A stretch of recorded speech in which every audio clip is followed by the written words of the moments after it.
Hello, everyone. Welcome to the weekly roundup. Today, we will cover some GDP numbers, inflation, and the tariffs. Hello, Ben.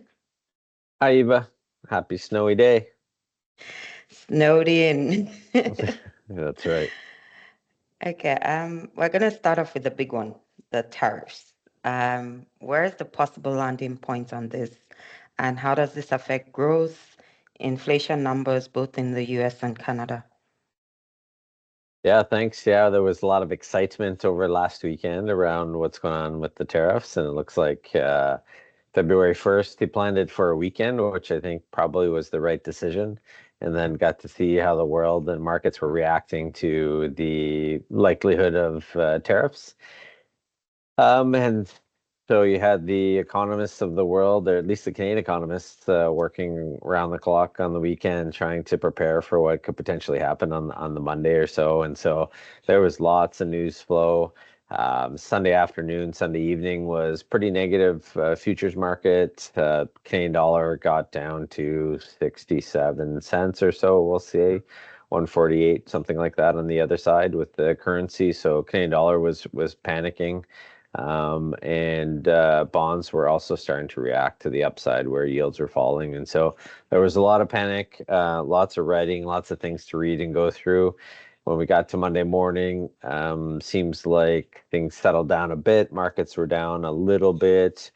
President Trump had meetings with the president in Mexico and then with Trudeau later in the day. And so it looks like all of that got put on hold for now, at least temporarily.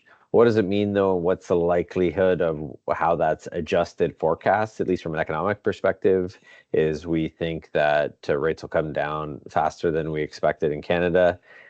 Had the tariffs proceeded as he had said they would, at least our economics team anticipated the possibility of a intermeeting cut, which is super rare.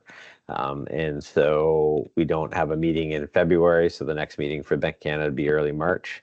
So, ultimately, from a growth and inflation perspective, we think this forces our central banks to cut rates no matter what happens to the inflation number, and tariffs are inherently inflationary. So, so we'll see what happens between now and then. But if they continue to tighten up and raise costs with this tariff strategy, it's going to cause inflation to go up and probably cause our economy to contract quicker than we expected. From a US perspective, certainly it's going to have a negative impact as well. So initially, he talked about oil being tariffed, probably not the right word, but tariffed. And then he walked that back. Maybe we're going to do that 10%. And then he walked it back to probably nothing when he realized that we supply a significant amount of oil to their energy complex every day. So we'll see lots to come. Still, the markets have been relatively muted since they've made some changes. But as I said, I think in our annual outlook, volatility is going to be the name of the game this year because he has a lot of views and changes, and so that'll really change what happens to the markets and the economy. So much more volatile year, I expect. Yeah. You touched a bit about interest rates in Canada, but what about the US? The Fed held rates steady last month. Mhm. What is the direction? What do we see for interest rates in the US? Yeah, so I think that they have a bit more flexibility because their economy is functioning a little bit with a little bit higher GDP. Um, from the economists that I've read, just about if he does proceed with these tariffs on Canada, Mexico, China, whatever. Obviously, China has 60% tariffs on, so significant. That's not going to help their country or economy. So I'd expect that the GDP in the US actually would slow faster. And so right now we do anticipate rate cuts, and nothing like the speed of Canada right now, but we do anticipate rate cuts. The other and the central banks obviously control the variable rate, so bonds are the second piece to that. And over the last 3 or 4 days, we've seen bond yields fall in the US. And there's some thinking that maybe Department of what's it called? Doge, Department of Government Efficiency, might actually be successful at cutting some costs. And if they are, that actually probably pushes yields lower in the US, at least across the bond curve. And so we've seen some of that so far. But ultimately, yeah, US, we do think comes down, but not at the same speed as Canada right now. Okay. Let's talk a bit about the market. Earnings releases. We've seen some interesting ones over the past couple of weeks, Mhm, from Apple to Meta to Spotify. mhm. Anything worth noting? So Spotify's numbers were quite good. Meta's were good as well. The markets like both of theirs. Apple was mixed and Google was negative. Their stock was down pretty hard yesterday. The last one there, which we didn't talk too much about, is NVIDIA. And so I think from an earnings perspective, those companies were mixed. Were mixed, and NVIDIA I think continues to be important to watch because of the weighting that it is in the S&P right now. I think there's something around 7%. So between the top two companies, about 15% of the S&P. So NVIDIA has broken its upward trend. And as it came down below kind of 133 and it's 127 or so here today, it's going to likely face some resistance as it starts to get up in that range. So we've talked a little bit about this view that maybe those top seven companies are artificially changing the price of the S&P, and maybe there's some good companies to own below the surface. And so just some of those names that you mentioned are starting to pick up a little bit more. And so I'd say mixed, with the view that there's some risk within the top handful of names, with NVIDIA probably being the biggest risk to, I'd say, the broad market right now. Yeah. Anything else catch your eye this week? Um, I think when I look at the bigger picture, it's been interesting each day to see how stocks have been trading, because I think almost every given day there's a new company that's up 5, 10, 15% that you haven't expected. And so we look at some of the names today, like BASF is up 7% today. So there's some big moves happening in names that you wouldn't think of in the headlines. And so that I think's been interesting. A little bit more acquisitions with the smaller companies, so you've seen that start to pick up a little bit too. And so I'd say it's been interesting to watch which names are up at the bottom and up at the top each day, because they tend to be different and not the Nvidias and Apples and Googles of the world. It's been other companies. And so that's what I think I've been pointing to a little bit as well, just from the perspective of there are a lot of undervalued companies and countries. And so that at least has been the trend so far this year. Okay, let's go into the charts. All right, super.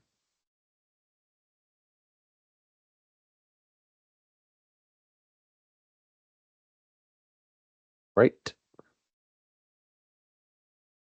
So I hit and talked about some of these things on the outset, but I think this is a great visual just to think about how it may play out based on the research internally. And so this answers your question in a bit more detail, at least from a visual perspective, what happens with rates. And so when you look at the target rate here, so the target rate would be the overnight rate. And so that would be, at least in Canada, Bank of Canada, in the US would be Federal Reserve. And so this is our expectation for what the next 4 quarters look like.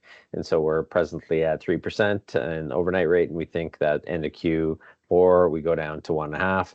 And so I think the question is around the timing. As I mentioned at the outset, this came out early Monday morning. Our views haven't really changed. It's just likely the path and the timing of this. If tariffs end up increasing and staying on a month from now, then we likely get here quicker. But presently, this is the view based on the information that we have in place. So again, if you look at the Canada yields, the 2-year and the 10-year, so this is where we'd be today. And so just when you think about, there's, I'd say, two things to think about here. One is, if I own these bonds, what does it mean for me? Means means that if the bond yields go down, that means because prices are going up. So you want to own those. Same for the 2 and the 10. The other question that I continue to have is just about mortgages. Get this often is mortgage rates in Canada are typically fixed rate mortgages are based off of Government of Canada plus 2%. And so when you're thinking about at least roughly back of the envelope, you're thinking about 2-year fixed mortgages end of this year at 3.6 versus 4.6 where we are right now. So just conceptually thinking about what this means from an economic perspective. In the U.S., a little bit different. Certainly, variable rates float on the lower end, so 4.5 to 3.5, so 1% move, pretty material from percentage perspective. But their mortgage rates in the U.S. are based off of the 30-year, and so again, similar numbers, 30-year plus 2, gives you an idea of what that means from a real estate in the U.S. And so consumption still makes up a lion's share of GDP in the U.S. And so if the consumer is squeezed, their economy slows faster. So certainly watching interest rates and on the long end is important when you think about how much housing plays a part into the economic activity in the United States. Something that has come up just as we talk about what happens if they proceed with tariffs, what happens if our biggest trading partner continues to not be our biggest trading partner. Well, there's some potential opportunities, I guess, that could come into place.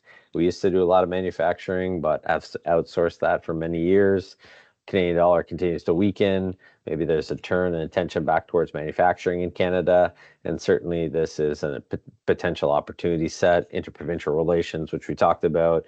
Maybe some of the barriers come down for interprovincial trade. So, this is, I'd say, a potential positive that could happen if we continue to see a international deterioration in our biggest trading partner. The other question that I have, and most people have asked me, just around what happens if we get inflation and slowing GDP, which is stagflation. Is the Bank of Canada still going to cut if we get that backdrop? And I think from experience going through COVID, the answer is yes. They'll likely cut into that backdrop no matter what. 2 more quick slides just about to my point earlier, Eva, when we talked about oil and why it's so important to the U.S. And so the U.S. imports about 4 million barrels a day from Canada. And so we've certainly seen a material jump. And we obviously have heavy crude here. And when we ship to the U.S., they take our heavy crude and they make a blended crude, typically with the light sweet. A lot of the refineries in the U.S. are built to process heavy crude. They used to get a lot of heavy crude from Venezuela, but that has stopped. And so most of that comes from Canada now. And so we're very vitally important to the U.S. Energy complex. And I think that's probably why you've seen President Trump walk back his comments. So this continues to be an important piece that we'll see if the dynamic changes, but it plays a major role into what happens from here. Other question get lots of about is Canadian dollar versus US, what happens? And as I've said for many years, the market is always anticipating what could happen. And so, as I get questions and had questions on Monday and last week and over the past month anyways, is should I buy US dollars? Should I buy gold? What should we be investing in? And so one of the things that you saw is the Canadian dollar got crushed with the anticipation of the tariffs. And as we got up to that kind of 148 briefly, we've seen a material pullback now, and we're sitting around on the other side of this. We're looking at the 143 levels, and so I think we've probably seen a near-term peak where we saw that big move up to 148 or 67.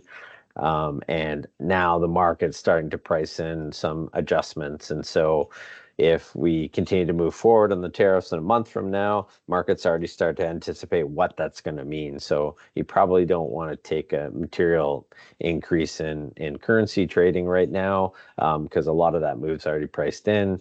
Interest rates have already adjusted. The market's already starting to see what's going to happen based on Canadian cutting rates faster than the US, so that's being priced into the currency significantly. So this has been a pretty big move for Canadian dollar weakness, and that's something to think about just as we move forward from here.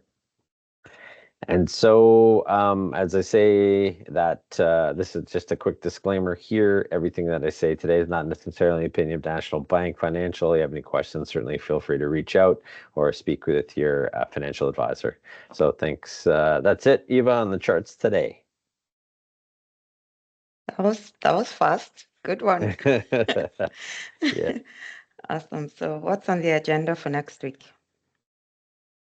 So I think we'd see what happens over the weekend if there's more buzz and news to come out. If you are an avid follower of politics, you're being your happy place right now because there's a constant supply of information coming from the United States. President Trump and Elon Musk certainly putting out a lot of information on continual daily basis.